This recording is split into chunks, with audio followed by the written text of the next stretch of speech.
Ini bab riak. Bab riak.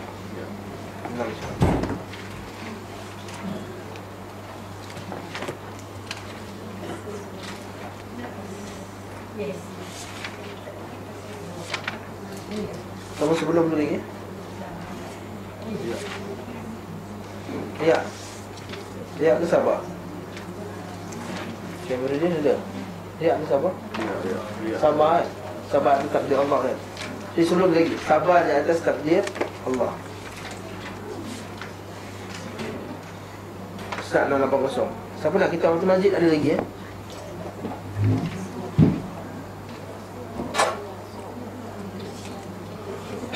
Ada 3 lagi siapa nak?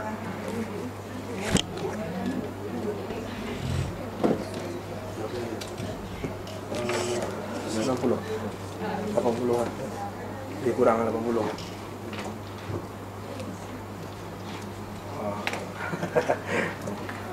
Nak lagi? Nak lagi? Okay, next class ya, insyaAllah.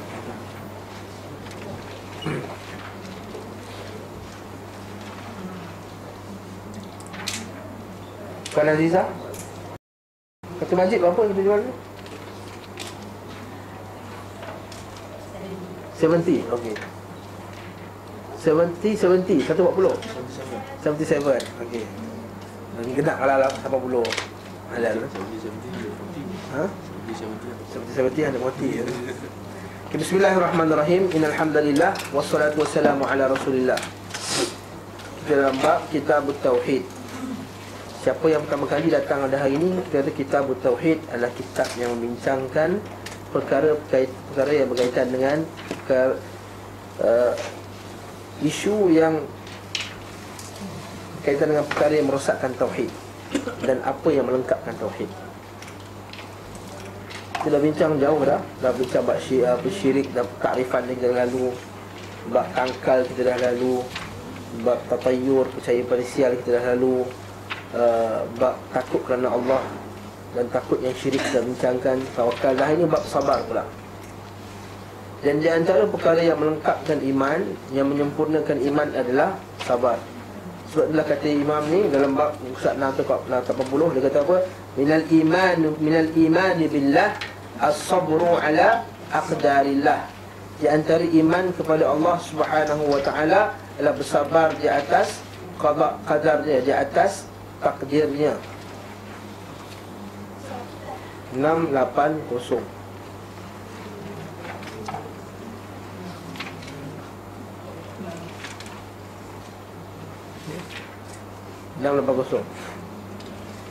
Sabar ni ada 3 bahagian. Saya boleh bagi tahu. Saya biasa dengar ceramah Ustaz. Sabar ada 3. Apa dia? Apa masalah? Oh dia. Sabar ada 3 jenis. Sabar ni ada pada 3 tempat. Apa dia? Ya, sabar itu kita ada takdir. Aksiden takdir, sabar musibah takdir, penyakit takdir, itu orang takdir. Ada 2 lagi sabar yang lain. Apa dia? Sabar dalam melakukan ketaatan, satu. Yang kedua sabar dalam meninggalkan maksiat. Yang ketiga sabar dalam takdir. Itu ulama disebut, jangan sebut 3 jenis sabar. Apa pula maksud sabar? Dia kata sabar tu bersabar. Sabar Ustaz, sabar. Maksud sabar? Redha. Salah satu redha, okey bagus. Sabar redha, okey. Apa ni? Sabar, adakah sabar itu sama dengan redha? Redha tu accept juga. Redha tu accept. Okey. Betul? Redha.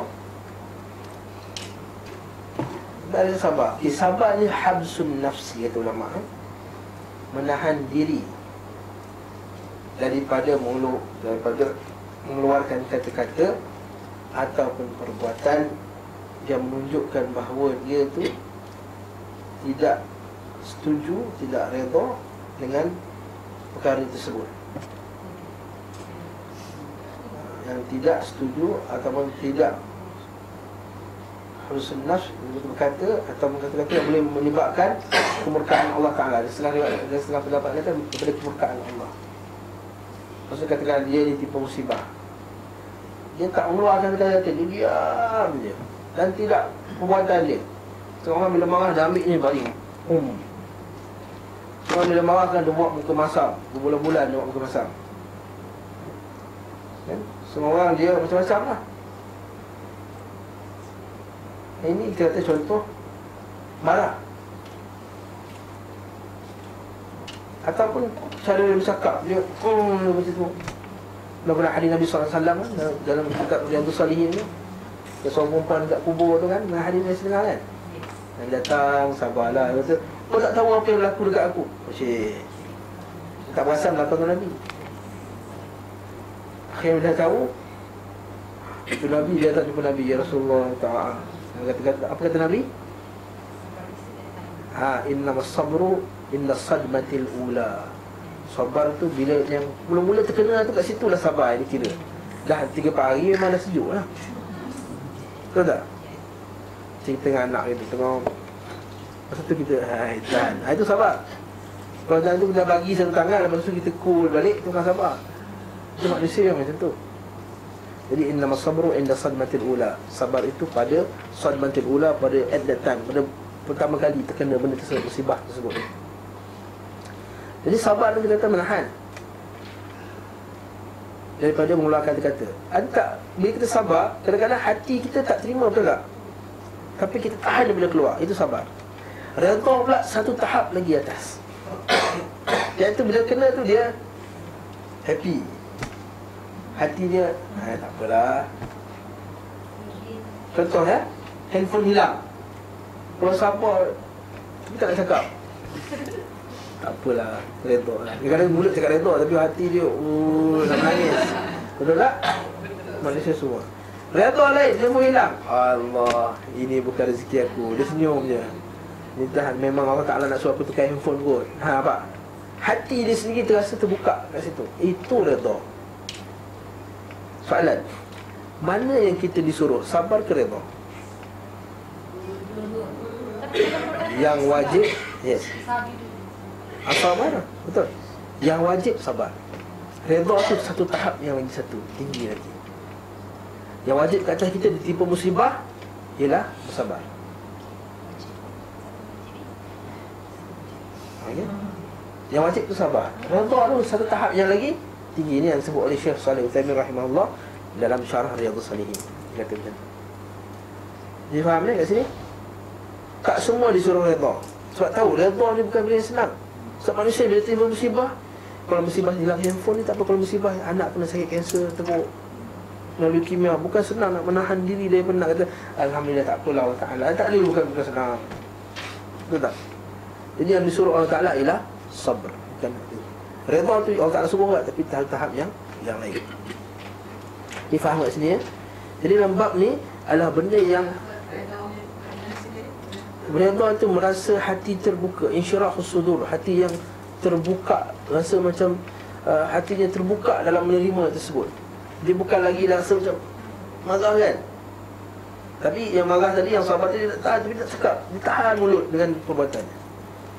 Dengan keadaan hati dia tidak maki Allah Ta'ala lah. Kalau dia tak sebut mulut tapi hati dia kata Allah Ta'ala tak sayang aku, itu satu lagi. Mana jaga hati, mulut dan anggota daripada menunjukkan kemarahan. Lepas tu setengah-setengah ulama salaf dahulu sakit pun dia tak suka nak cerita kat orang sakit. Kalau orang tanya sakit, jawablah sakit, tapi tak ada kata nak jaja dia sakit kat semua orang, nak menunjukkan bahawa Allah Ta'ala tak sayang dia apa semua, tak. Boleh tak mengadu sakit? Salah satu soalan, boleh tak mengadu sakit? Mana kat orang saya sakit, apa hukumnya mengadu sakit? Boleh tak puan ni?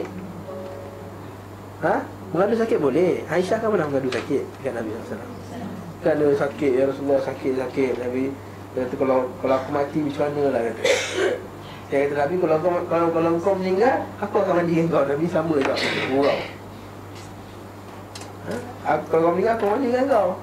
Maksudnya siapa lagi hebat mandi kan kalau bukan aku? Dari bahawa suami boleh mandikan isteri. Jadi Aisyah mengadu sakit tak? Mengadu. Maknanya Aisyah mengadu sakit. Sebab manusia, Allah Ta'ala tahu manusia ni dia kena cakap ke orang supaya dia nak hilangkan sedikit dia punya derita dalam hati dia. Betul tak?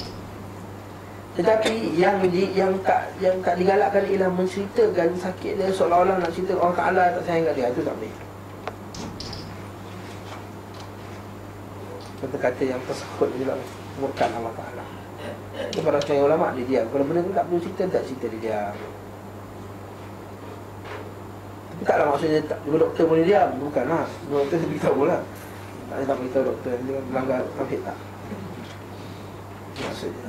Jadi antara kesabaran ni, sabar taat Allah Ta'ala kita tahu dah. Sabar taat maksudnya sabar melakukan tugas kita sebagai seorang Muslim. Dan ini tak mudah. Juga sabar dalam meninggalkan maksiat ni juga bukannya mudah. Tapi dalam bab ni ada sabar dalam takdir Allah SWT. Allah Ta'ala sebut dalam Quran. Ini kita ada yang first ni panggil matan. Matan ni ini dikarang oleh Syekh Muhammad bin Abdul Wahhab At-Tamimi, iaitu daripada Bani Tamim. Okay. Ini yang matan dia sampai dia kata kandungan bab ini nombor 9 Ustaz sebelah itu Muhammad Abdul Wahhabnya tulisan. Kitab Tauhid sebenarnya ringkas saja. Dan cara Muhammad Abdul Wahhab dikarang kitab Tauhid ni sama macam cara ulama hadis sekarang, iaitu dia letak tajuk, dia letak Al-Quran, dia letak hadis. Kadang-kadang kata sahabat tanpa kata-kata daripada dia sendiri, sikit saja kata-kata daripada dia. Banyak kali kita sebutkan kisah macam mana di India dahulu ada ulama' yang duduk, kalau ada majlis dia kutuk Syekh Abdul Wahhab. Syekh Abdul Wahhab sekian, Syekh Abdul Wahhab sekian, apa semua. Lepas tu ada satu hamba Allah peniaga daripada Saudi, pergi peniaga kat sana. Dia pergi bagi Syekh tu kitab, dalam keadaan dia cabut kulit kitab tu. Dia tak nampak tulis nama tulis Muhammad Abdul Wahhab. Lalu dia bagilah kepada Syekh tu, kata, mana kitab ni mantap, bagus ni. Tajuk Al-Quran hadis, tajuk Al-Quran hadis sahabat, Al-Quran hadis sahabat, Al-Quran hadis sahabat. Kata, tak pernah ada kitab yang macam ni. Betul. Tidak ada memang tak ada lagi ni kitab yang sebelum zaman Abdul Wahhab dan selepasnya yang macam ni kitab ni, bincangkan. Lalu Syekh tanya, mana kau dapat kitab ni? Saya pun tak tahulah, pergi tanya pustakawan. Kalau dia kata aku daripada kitab Abdul Wahhab, kan dia kata, oh kau memang daripada Saudi, kata. Saya kata, kau pergi tanya pustakawan. Jadi Syekh tu bawa lah kitab ni kepada pustakawan. Dan dia cek, kata, inilah kitab Abdul Wahhab yang kau selalu kutuk tu. Sejak tu tidaklah dia buat majlis kuliah, melainkan dia akan memuji Syekh Muhammad bin Abdul Wahhab. Ketahuilah sebenarnya segala yang orang sebut kalau waktu itu hanyalah fitnah belaka. Dia menghalalkan darah orang Islam. Bila masa orang Islam dihalalkan, dia mengatakan umat Islam semua kafir. Mana dia kata umat Islam? Bahkan dia kata dalam buku kitab dia, kita baca dalam Syekh Yunus Katrada kan, dengan penuh beradab dia kata, wahai saudaraku rahimakumullah. Bila tulis surat, dia tak kata wahai si kafir, wahai saudaraku rahimakumullah, semoga Allah Ta'ala merahmati kamu. Bila dia karang kitab memang macam tu, wahai saudaraku rahimakumullah, wahai saudaraku rahimakumullah. Adab ni dalam kitab-kitab dahulu biasanya tak ada. Kita kitab dalam sekarang dry kan, macam seolah-olah point saja isi ni, macam dia adab. Jadi apa yang nak ajar kena rahimakumullah, doakan Allah. Ini Syekh Abdul Wahhab, dan yang huraikan kitab ni nama dia Syekh Abdul Aziz kan, Syekh Abdul Rahman Hasan Al-Syekh, dia cucu dia. Wallahu alam. Jadi kita itulah kitab dia. Tuan-tuan nak maklumat lanjut lagi, kalau tuan-tuan tak yakin ustaz ni, kita boleh baca, kita boleh ambil kitab-kitab sejarah. Dan kata dia lawan Turki, Uthmaniyah, habis itu semua adalah fitnah belaka. Dia macam inilah. Kalau kita nak cerita pasal UMNO, kita baca buku orang PAS. Betul tak kaedah dia tu? Saya nak cerita pasal Aziz, saya baca buku karangan orang UMNO. Memang tak boleh Sekarang dekat Malaysia ni ramai yang duk fitnah-fitnah tu, dia cerita pasal Syekh Abdul Wahhab pakai buku yang lawan Syekh Abdul Wahhab dulu, yang tak setuju dengan dia. Tak adil lah. Apatah lagi zaman tu, tuan-tuan, ialah zaman yang teknologi dia tak canggih. Apa kaitan teknologi dengan tu pula? Di zaman teknologi tak canggih, orang karang apa-apa pun orang bukan boleh senang-senang cek. Zaman sekarang, kalau dia tuduh, orang kata Gangnam, apa dia Gangnam? Terus buka YouTube, Gangnam, oh ni Gangnam. Orang kata Gangnam. Aku tak tahu benda Gangnam ni. Buka YouTube, oh ni Gangnam. Tak ada teruk sangat Gangnam kalau buat adik-beradik je lah. Anak-anak kita buat Gangnam dalam rumah, takkan berdosa, mana dosa. Saya kalau dengar muzik lah. Main cerita lah. Ini cerita dia kata zaman dahulu tidak secepat sekarang. Jadi bila itu juga berlaku pada Uthman kan, Khalifah Uthman bin Affan radhiyallahu an. Bila orang karang fitnah tu tersebar dahulu. Bukannya dia boleh buat CNN, BBC keluar TV3 dengan isi isytiharkan tu adalah fitnah pada saya. Ni tengok ni. Bukan juga pada Syekh Muhammad bin Abdul Wahab. Okay, ayat yang pertama disebut sebagai dalil untuk mengatakan bahawa beriman itu adalah salah satu penyempurna iman. Bersabar itu adalah iman kepada Allah Ta'ala. Yang tak ada sabar, apa hukum sabar? Apa hukum sabar tadi? Wajib. Bukannya sunat tau, sabar.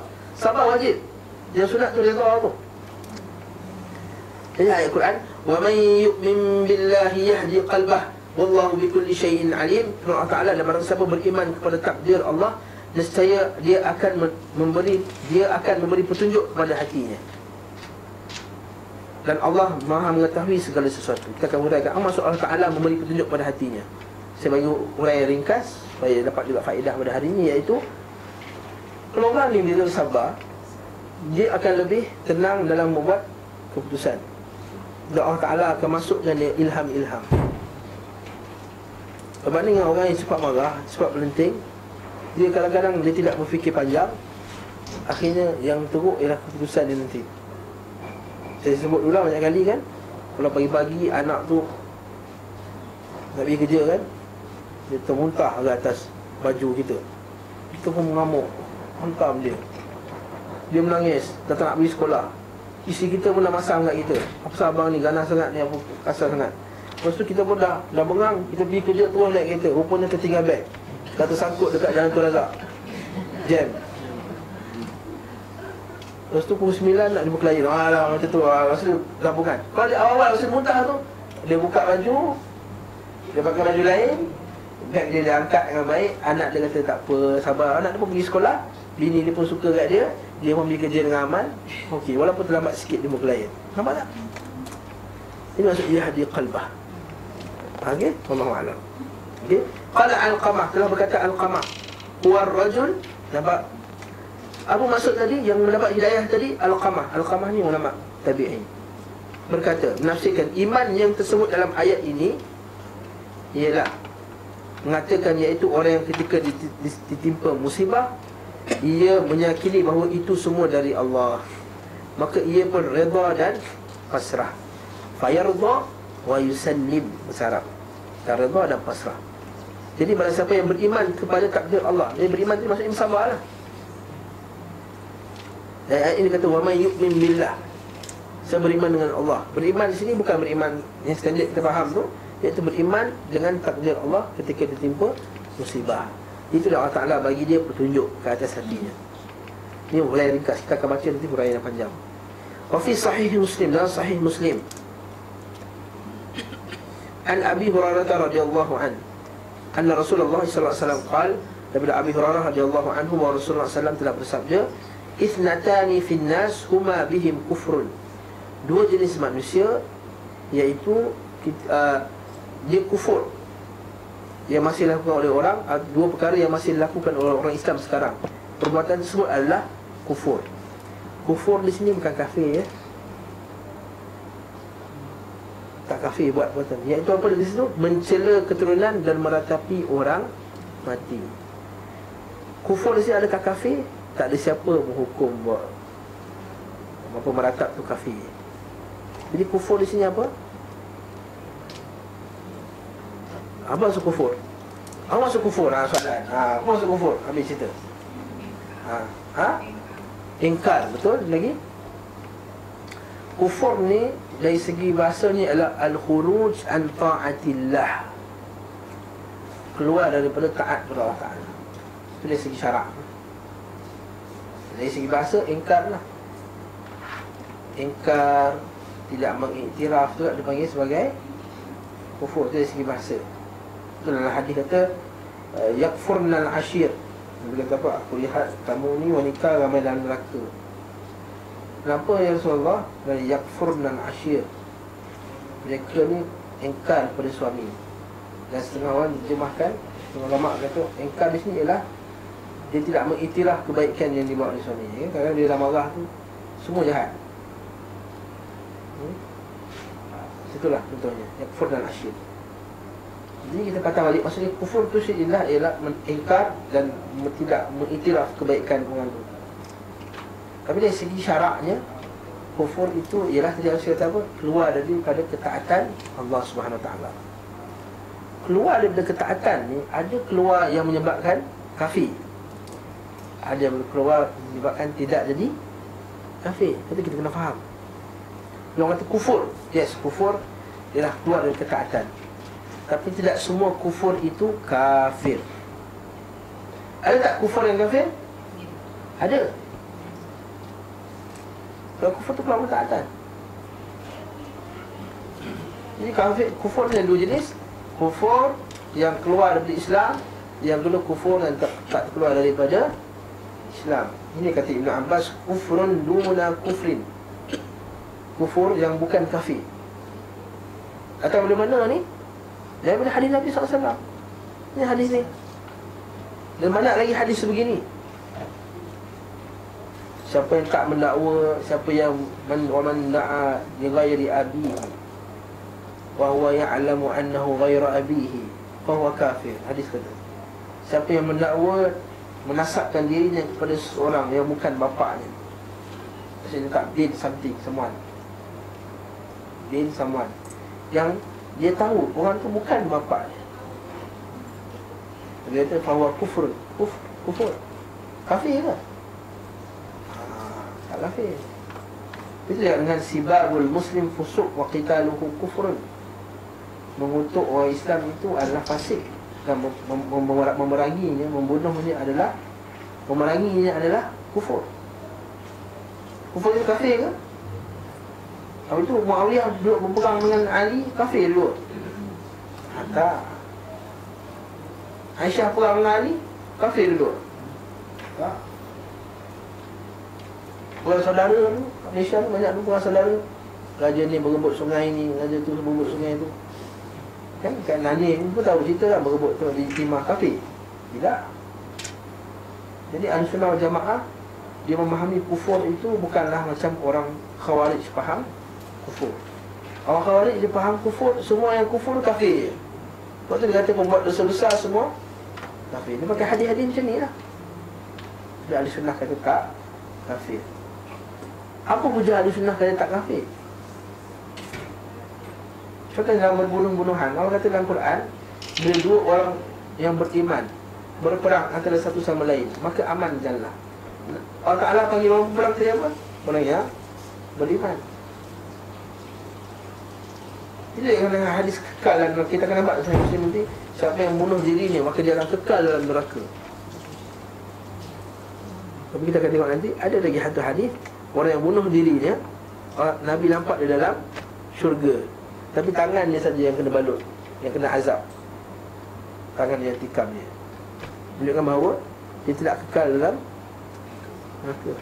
Kita harus memahami bahawa dosa besar tidak menyebabkan seseorang keluar daripada Islam selagi dia tidak syirik, dan selagi tidak dari segi dosa tadi, selagi dia tidak menghalalkan perbuatan itu tadi. Itu faham.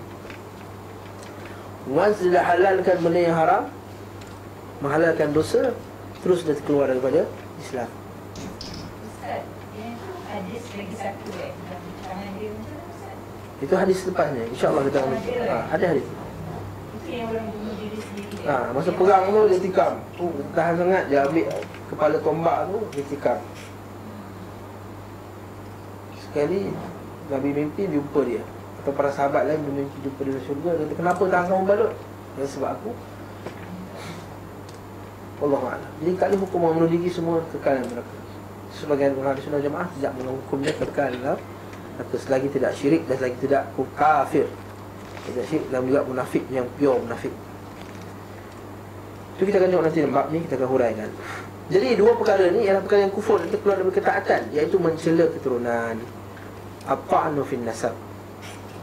Sebab orang Arab jahiliah dulu suka kutuk nasab keturunan, keturunan tak betul. Sebab tu Allah Ta'ala telah menjadikan Nabi Muhammad SAW tu keturunan yang terbaik, jadi tak boleh kutuk lah. Saya kata boleh dikatakan juga kutuk keturunan ni macam kita orang sekarang lah.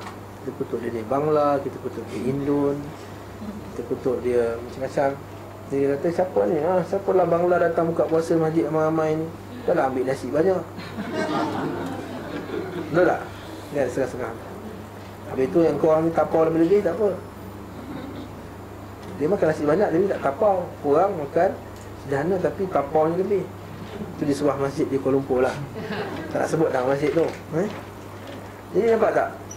Bila time korban, yang orang Malaysia, orang Melayu dapat 2 kilo, yang Bangla dapat 1 kilo. Sebab apa? Sebab dia pendatang. Subhanallah, datang mana hukum ni? Sedangkan dalam kitab fiqah dalam mazhab Hambali tersebut hendaklah dibahagikan daging itu kepada 3 bahagian ya. Saudara Syekh Abu Bakar Jazairi dalam kitab Minhajul Muslim. Masihlah belilah kitab Minhajul Muslim. Kitab tu Abu Bakar Jazairi dia letakkan daging kurban tu hendaklah 3. Satu hadiah, satu kepada orang tuannya yang berkorban, yang ketiga ialah orang miskin. Jadi ada peruntukan untuk orang. Itu pembahagian yang afdal lah. Tapi kalau nak bagi semua orang miskin pun tak apa. Itu yang setengah-setengah masjid nak sebut juga namanya. Bila tengok korban ni, nak masuk korban ni kan, ketiak dia dari atas sampai bawah daging. Ketiak dia dari atas sampai bawah daging. So apa? Masjid tu sampai 50 ekor lembu. Lala dia yang makan Bangla dia bagi seorang sekilo. Dia ambil tulang, gearbox, ekor, semua dia ambil. Berdosa ke tu orang? Tak, kita kata kita tak menjalankan afdal lah. Syaitan ni, ada kita baca dalam kita tak apa lagi. Kita Ashqaq tu syaitan macam mana dia tipu manusia. Mula-mula dia tipu manusia sebab syirik. Tak boleh buat syirik, dia suruh buat dosa. Tak boleh buat dosa, dia suruh tinggalkan yang wajib. Tak boleh tinggalkan wajib, dia akan suruh merosak, dia akan merosakkan yang ibadah wajib tadi. Tak boleh merosakkan yang wajib, dia akan suruh tinggal yang sunat. Tak boleh tinggal yang sunat, dia akan suruh kita buat benda yang kurang afdal berbanding perkara yang afdal. Contoh, datanglah kuliah belajar. Apa, saya tengah habiskan zikir saya lagi 4,000 contohnya. Ni pagi ni. Contoh. Tak apalah, saya belajar sikit pun tak apa. Yang penting saya amal. Yang penting yang sikit saya amal. Saya nak solat tak sempat, nak solat sunat duha lagi apa semua. Dia meninggalkan al-afdal. Dia buat yang mafdul. Mafdul ni kurang afdal. Dia cari syaitan tipu juga.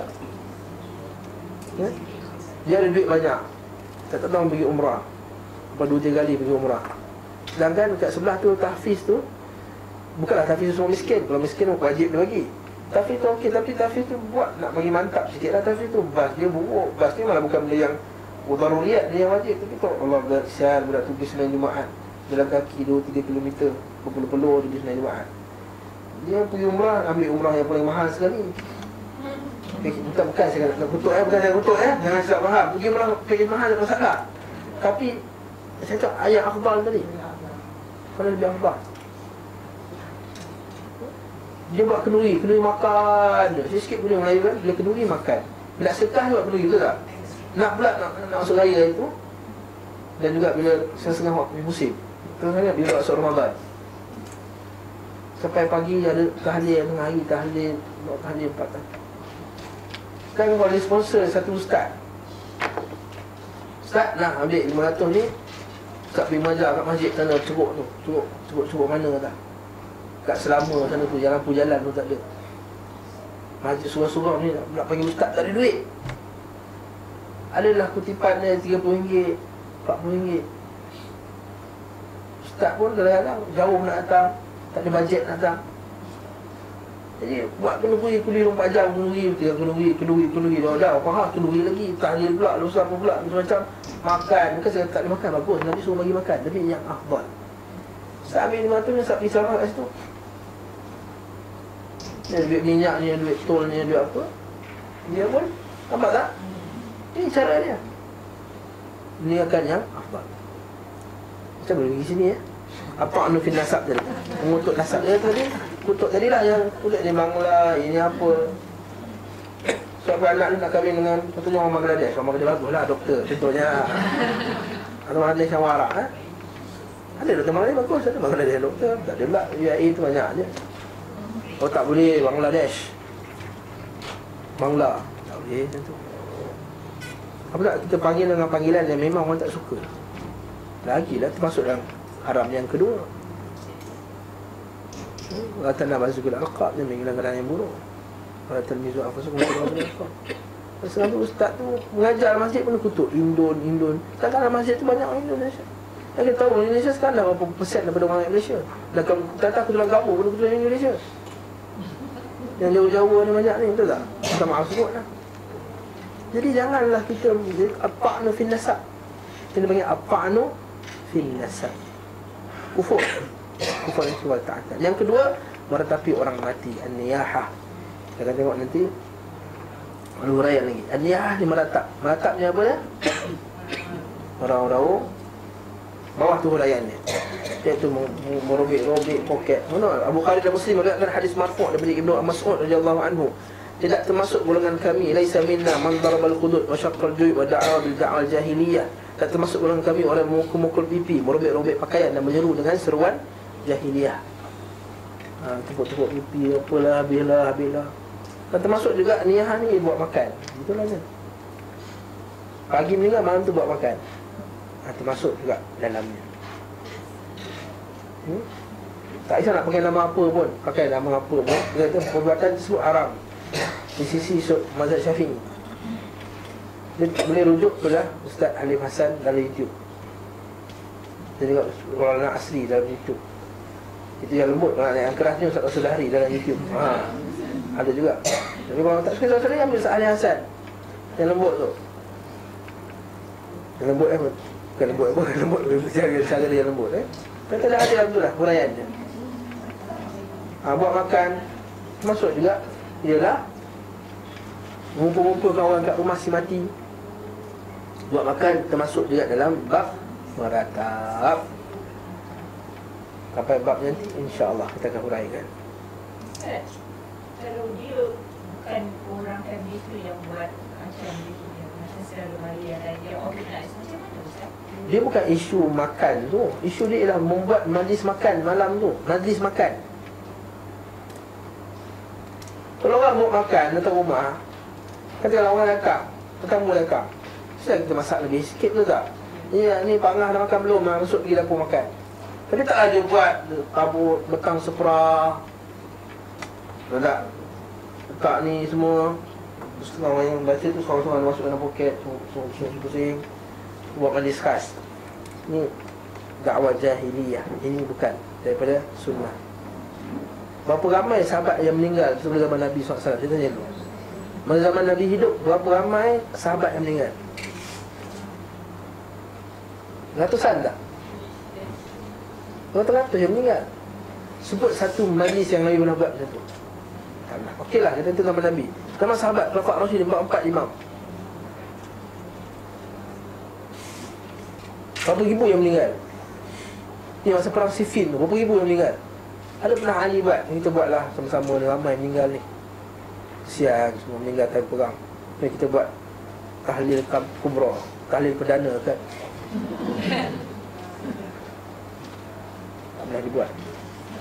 Kita bukan isunya kamu baca la ilaha illallah, bukan isunya kamu baca Yasin, bukan isunya kamu berzikir Allah Ta'ala. Kita tak pertikaikan. Benda tersebut adalah sunnah Nabi SAW. Baca Quran, berzikir adalah sunnah Nabi. Tapi cara pendekatan kamu melakukannya, itu yang kita pertikaikan. Ini macam berlaku zaman Imam Malik. Imam Malik rahimahullah, lepas sembahyang subuh, ada orang terus bangun sembahyang sunat. Kata, kenapa kamu sembahyang sunat? Dia marah. Dia kata, wahai imam, aku sembahyang sunat, kau marah? Faham tak? Kita kata, aku tak marah kau sekali sunat, tapi aku marah kau tak ikut cara Nabi SAW, mukhalafatus sunnah. Jadi kita bukan bertiaga surah Yasin. Surah Yasin semua tahu. Dalam hadis yang banyak, itu qalbul Quran, walaupun hadis dhaif, hati Quran. La ilaha illallah semua tahu. Subhanallah, alhamdulillah, wa la ilaha illallah. Sebut subhanallah, alhamdulillah, wa la ilaha illallah. Satu pokok ada. Satu pokok ada. Satu pokok ada. Semua tahu. Kalimatani khafifatani fil lisan, thaqilatani fil mizan, habibatani ila rahman. Hadis sahih. Dua kalimah yang ringan di lidah, berat di mizan, dan dicintai oleh Allah Subhanahu wa taala. Subhanallah bihamdi, subhanallahil azim. Siapa tak tahu kalimah itu? Afdalul zikri la ilaha illallah. Afdalul zikri la ilaha illallah. Siapa yang tak tahu? Tapi kita kata cara kamu melakukannya tu yang ketika. Itu kita kata betul tak apa alternatifnya? Alternatifnya banyak benda yang kita boleh buat. Kita berdoa ramai-ramai. Ramai-ramai tu maksudnya sendiri-sendiri. Ramai tapi mesti sendiri. Duit tu kita sedekah kepada tempat yang sepatutnya. Kalau duit tu yang kita pakai tadi tu, katakanlah dia bukan duit ayah dia, pakai duit tu untuk sponsor tahfiz, sponsor satu anak tahfiz belajar. Itu yang contoh lah, contoh. Lagi budak tu baca Quran semua dapat pahala tau. Min ghairi an yanqusa min ujurihim syai'. Itu lagi ni daripada buat makan 3-4 kali round makan. Bagus bagi makan. Tidak mencapai maksud yang sebenarnya yang nak dikehendaki oleh Nabi SAW. Minta maaf lah kalau siapa tak setuju, siapa yang dah biasa buat. Tapi inilah hakikat sebenarnya. Saya kena beritahu. Sebab tidak pernah dibuat oleh Nabi SAW, tidak pernah dibuat oleh para sahabat radhiyallahu anhum, dan tidak juga disebut oleh kitab Imam Syafi'i rahimahullah. Dan ditentang pula oleh ulama Syafi'i Nusantara pula. Boleh merujuk pada video Ustaz Ali Hasan tu. Merujuk. Wallahu ta'ala a'lam. Saya berhentilah kat sini. Kita sambung akan datang. Subhanakallahumma bihamdik, asyhadu an la ilaha illa anta, astaghfiruka wa atubu ilaik. Sallallahu alaihi wa sallam wa ala alihi wasallam. Walhamdulillah.